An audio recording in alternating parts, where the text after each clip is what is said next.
একদিকে টানা বৃষ্টি, অন্যদিকে ডিভিসির ছাড়া জল। খানাকুলের মানুষের মাথার ওপর যে ঘন কালো মেঘ ডেকে এনেছিল, তার অবস্থার উন্নতি একটু হলেও কমেনি এখনো জল যন্ত্রণা। বন্যার জল আগে থেকে অনেকটাই কমেছে, কিন্তু কমেনি মানুষের হাহাকার, মানুষের কষ্ট। নদীর জল নিমেষে ভাসিয়ে নিয়ে গিয়েছে বাড়িঘর, সবকিছুই। কোথাও বহু পাকার বাড়ি ভেঙেছে, কোথাও আবার মাটির বাড়ি নিমেষেই তলিয়ে গেছে নদীর অতলে। কেউ হারিয়েছে তার কাছের মানুষ, কেউ বা হারিয়েছে তার শেষ সম্পর্কটুকু। খানাকুল যেন এখন পরিণত হয়েছে এক বিভীষিকাময় ভূমিতে। ৭৮-এর পর এত বড় বন্যা খানাকুলবাসী হয়তো এই প্রথম দেখলো। নদীর জল যেন ভাসিয়ে নিয়ে গিয়েছে মানুষের মুখের হাসি, সুখ স্বাচ্ছন্দ্য, সকল কিছু। নিমেষের মধ্যেই যেন সবকিছু শেষ হয়ে গিয়েছে তাদের। বন্ধ হয়েছে যাতায়াত, রুজি রুটি। কেউ বা গ্রাম ছেড়ে আশ্রয় নিয়েছেন অন্য জায়গায়। প্রায় কয়েক লক্ষ মানুষ এখন বন্যা কবলিত। নেই পানীয় জল, মানুষ হন্যে হয়ে অপেক্ষা করছেন কখন কেউ একটু ত্রাণ দিয়ে যাবে, তবেই তারা পানীয় জল পাবে, খাবার পাবে। কবে যে এই বিপদের কালো মেঘ খানাকুলবাসীর মাথা থেকে সরবে, আবার কবে তারা স্বাভাবিক জীবনে ফিরবে, এখন অপেক্ষা শুধু তারই। এই বিষয়ে দেখুন বিস্তারিত 24 আওয়ার্স আরামবাগের রিপোর্ট।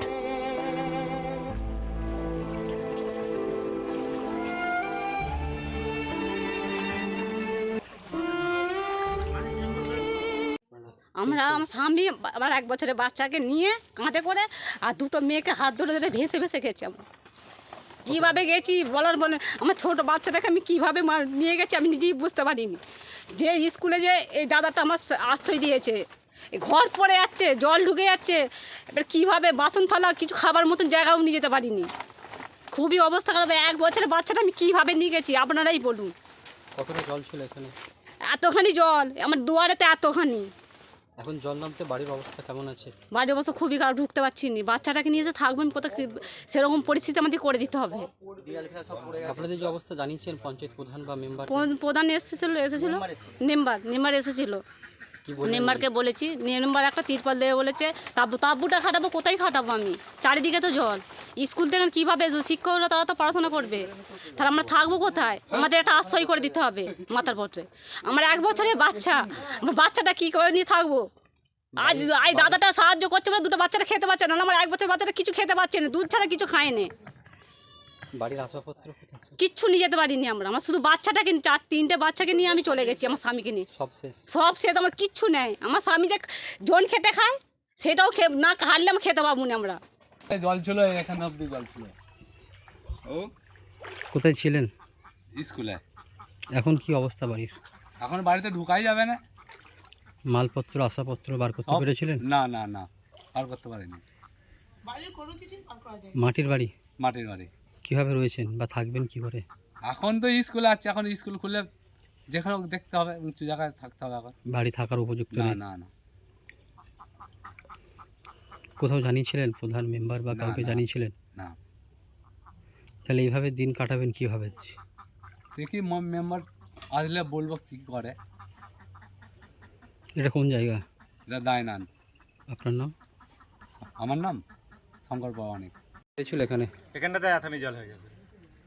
তা কোথায় ছিলেন? আমরা স্কুলের মধ্যে। বাড়ির কি অবস্থা? বাড়ির এখন ঘরের অবস্থা খুব খারাপ, নতুন করে না করলে করা। মাটির বাড়ি? দেয়াল কি পড়ে গেছে মাটির ঘরে? হ্যাঁ, মাটির ঘরে দেয়াল পড়ে গেছে, যেমন খোপটা পড়ে গেছে, ঘরের ভেতরে জল, দৌড়ে জল। তাহলে এখন কি চাইছেন? এইভাবে থাকতে পারবেন? থাকতে তো পারবেন? এইভাবে কি করে থাকা যাবে? কারণ বন্যা এখন যতক্ষণ না মরেছে, এখন বছর ফুটো দিয়ে ঠেকনা ঠুকনি দিয়ে এখন থাকতে হবে। প্রধানকে জানিয়েছেন? না, প্রধানকে জানানো হয়। আর কেউ আসেই না, কাজকে জানাবো? কেউ আসেনি তাই তো? মেম্বার খালি এসেছিল 2 দিন, তখন বললো ভাই তোমরা সব স্কুলে চলো, সেখানে খাওয়া দাওয়ার ব্যবস্থা করব, তারপরে কি হবে এখানে তোমরা আগে বাঁচো, তারপরে ঘরের চিন্তা। এই কথা ফেটে গেছে। এবার এইরকম ঘরেতে থাকা মানে বুঝতে পারছেন তো যে কি অবস্থা। কতটা সমস্যা হচ্ছে আপনাদের? হ্যাঁ, সমস্যা মানে এখানে থাকা মানে যেন ভয়েতে আত্মরাম খাঁচা খেয়ে যে কখন বলতে কখন এ হয়ে যাবে, চাপা পড়ে মরে যাবো। সরকার থেকে বাড়ি পেয়েছেন? না আমার বাড়ি পাই, তাহলে বাড়ি পারলে দাদা এইরকম হয়ে থাকি। বাড়ির আর জন্য সেরকম আবেদন ক্ষমতাও করেছিলেন? আমার নেই। আবেদন করেছিলেন? হ্যাঁ অনেকবার করেছি, অনেকবার। কোনো কিছুই হয়নি। না অনেকবার করেছিলাম, কিছু দেয়নি। যদি একটু আমাকে ঘর দেয় দাদা, আমি যে কি শান্তি, যে কি বলবো। এরম ভাবে থাকা, এই জীবনকে ধরে থাকা। কতদিন এইভাবে দিন কাটাচ্ছেন? হ্যাঁ আজ বোধহয় 7-8 বছর এরকম কষ্ট, কিন্তু এই 3 দিন যেন আরো বেশি কষ্ট। প্রতি বছর বন্যা আসে? হ্যাঁ প্রত্যেক বছর। প্রতিবারে এতটা জল কোনোবারে তো এইরকম হয়নি, এবারে যা হয়েছে ঘর যেন একবারে হয়ে যাচ্ছে, একবার খালি বাঁশগুলো হয়েছে তাই নালে পড়ে যাচ্ছে। Mass construction, government contractor and general order supplier. এখানে ইট, বালি, পাথর, পাইপলাইন, সাবমার্সিবল, সিমেন্ট, রড, যাবতীয় মালপত্র খুচরো ও পাইকারি দামে পাওয়া যায়। আমাদের ঠিকানা ধামসা বাজার, মির্জা মার্কেট, আরামবাগ, হুগলি। প্রোভাইডার নুরুল ইসলাম মির্জা ওরফে মিন্টু। Mobile number 9874445571। নতুন করে, নতুন ভাবে, নতুন রূপে, নতুন কিছু বাইক ও স্কুটারের সম্ভার নিয়ে একমাত্র সুপার অটোতে। Super auto, Bhimpur, Tarakeswar, Hooghly. আপনাদের আশীর্বাদ ও ভালোবাসায় আজ আমরা হুগলি জেলার সর্ববৃহৎ হিরো অনুমোদিত একমাত্র dealer super auto, Bhimpur, Tarakeswar. Hero কোম্পানির বাইক ও স্কুটারের অফুরন্ত স্টক এবং সব ধরনের কালার ও মডেলের আনলিমিটেড কালেকশন একমাত্র সুপার অটোতে।